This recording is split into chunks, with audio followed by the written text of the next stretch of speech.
Iyo ang Panginoon, Absolutely. tayo po ay nasa huling linggo ng paghahanda natin sa kalamanan ng dakilang kapistahan ng ating Panginoon sa Kristo. At nakita natin si San Jose, no? Na hinayaan ng Diyos na maging bahagi ng pagliligtas ng isang katauhan. Hindi lamang po yung tugon ni Maria ang kailangan din yung tugon ni Jose. No? At bahagi yun ng pagtugon kung saan ay nakita natin yung alin na hinahamon tayo ng ating pananampalataya na isang aktibong pakikilahok. Katulad ni San Jose, hindi lang siya bystander, hindi lang siya meron.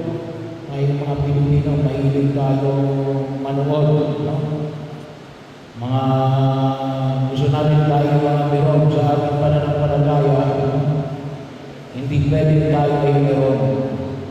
Dapat tayo mismo aktibong nakikilahok, kumikilos, at umupo upang makatulog din sa panawagan ng Diyos. Kasi hindi lang si Maria ang hinihingan dito, ngunit kinakailangan ng tulong ni San Jose, no?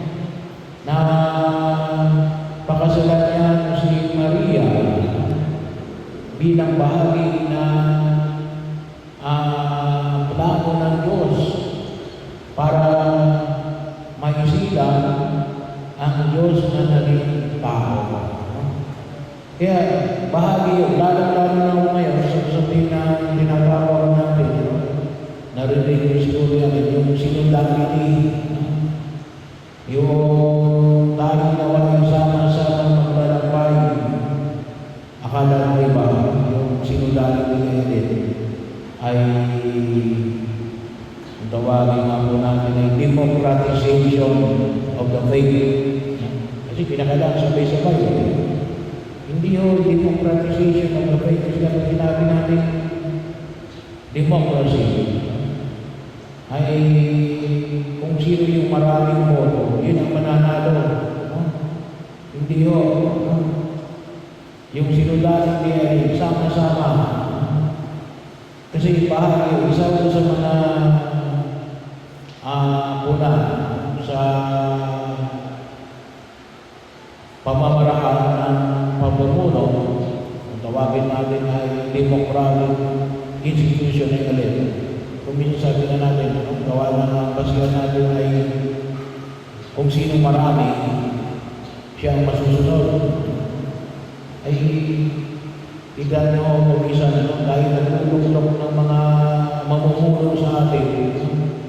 Kaya natin kasi ay napaniwala tayo, pero later on, madalaman pala natin alin. Kasi ang maraming boto kung nalaman natin later ng alin, bobo.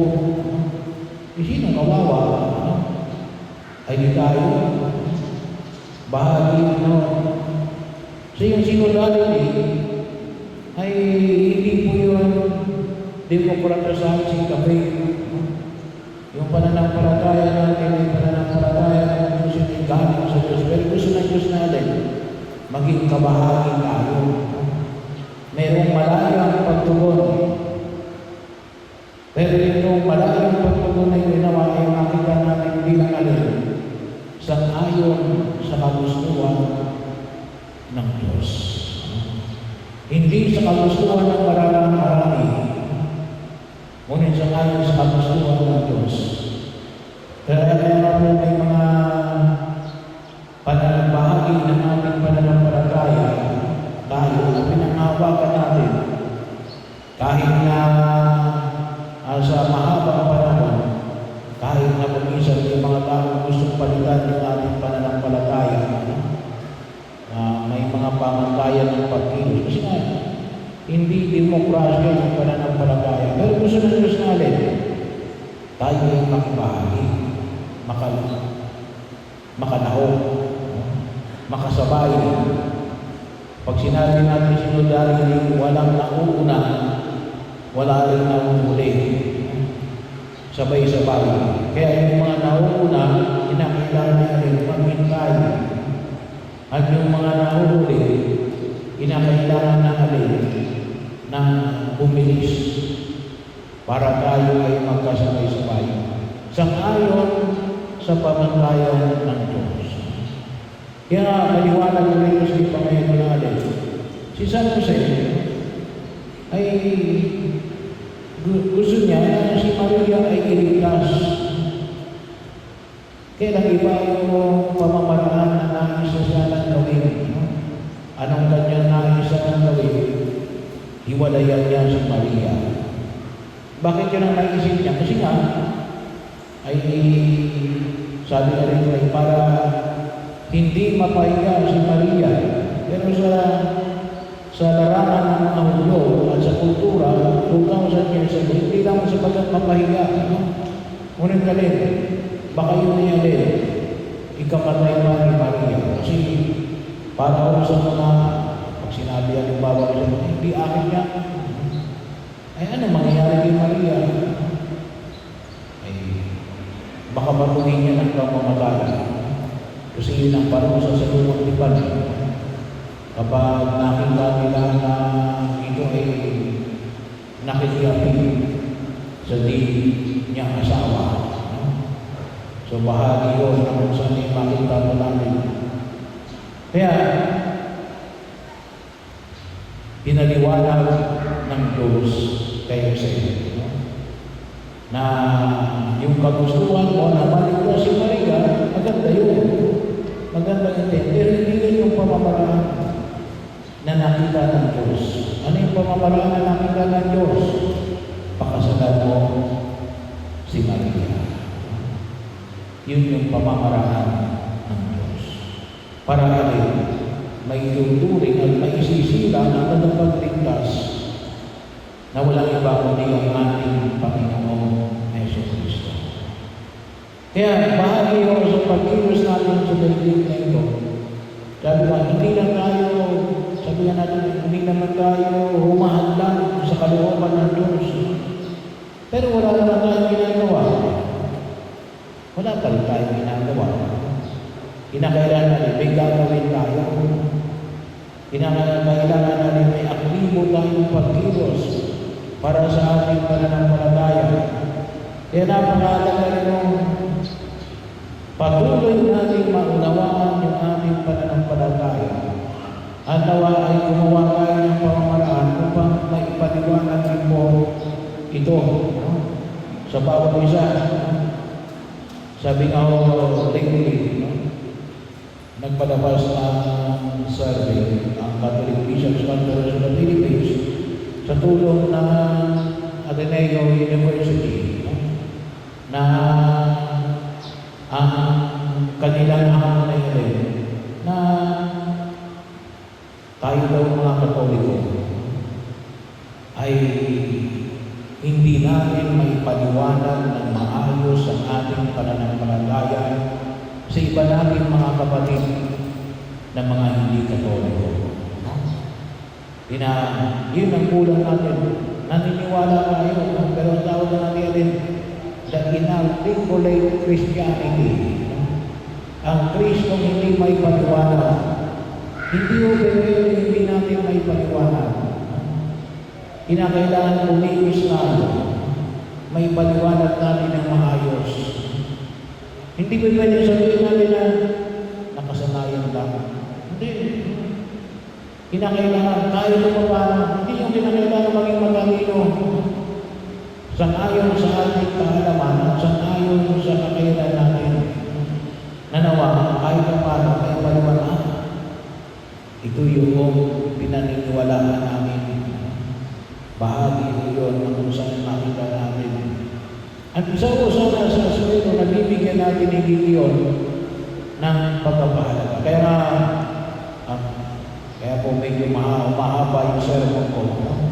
Ay nais natin na matugunan yung pangangailangan na yun.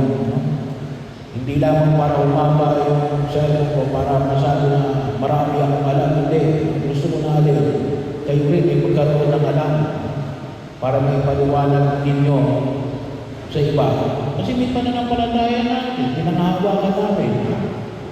But we need to explain it. So bahagi yun. And then lalo-lalo na yung susunod na pagkilos. Kasi kapag na-explain natin yun, ibig sabihin, naiintindihan natin. Makagagawa na tayo. Kasi bahagi yun. Iba yung alam natin, pero iba yung naiintindihan natin. Ang isang sign na naiintindihan natin yung ating pananampalataya, we can explain it in words and in action. Kaya, makita ko namin, katulad niya sa Jose, na ginagawa din ng Diyos. Baka may iba rin tayong pamamaraan, pero baka hindi ng pamamaraan ng Diyos. Katulad niya sa Jose, kinakailangan tayong mag-isip. At ano yung susunod na ipinahayo? Sinunod niya, kumilos. Sinunod niya ang utos ng anghel ng Panginoon. Pinakasalan niya si Maria. Kaya baka tayo tinatawag ng Diyos na maging kabahagi ng pagtago ng aming simbahan, ng aming lipunan.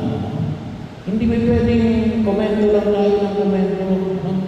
Hindi ba pwede na, sabi na natin, mga unsolicited advice, kinakailangan natin na tayo ay kumilos. Bahagi mo yun. Hindi usapan na maipahayag natin. Kasi kapag nag-comment tayo ng comment, sana kung ako ang mayor, hindi ka ikaw ang mayor no? Ay tumakbo ka na maging mayor para may isa katuparan mo. Kinakailangan natin yung pagkilos, no? Hindi ba pwede na bahagi na kung saan tayo ay manatili na lamang na walang ginagawa. At kung tawagin na po natin ay mga bystander. Yan ang panyaya ng pinahayag na Yesus na rin. Aktibong pakilahok sa paglago ng ating pananampalataya at sa lipunan na ginagalawan natin.